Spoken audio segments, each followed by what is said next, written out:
kapal tidak dapat menyertai pelayaran itu kerana mengalami kerosakan. Menurut Bomsey, kerosakan itu dianggap sebagai sabotaj.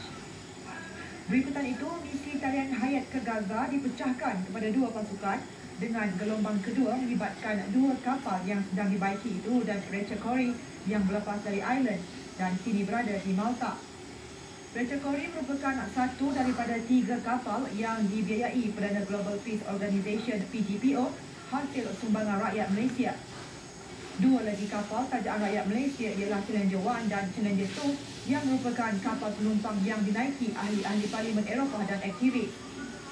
Gelombang kedua bantuan itu dijangka bergerak Selasa ini. Misi bantuan ini merupakan yang terbesar pernah dilaksanakan. Sebelum ini, aktivis tersebut berjaya sampai ke Gaza sebanyak 5 kali, manakala 3 lagi percubaan menemui kegagalan. Sementara itu, tentera rejim Israel bersiap sedia untuk melancarkan operasi angin laut atau Operation Skywind bagi menyerang dan menangkap aktivis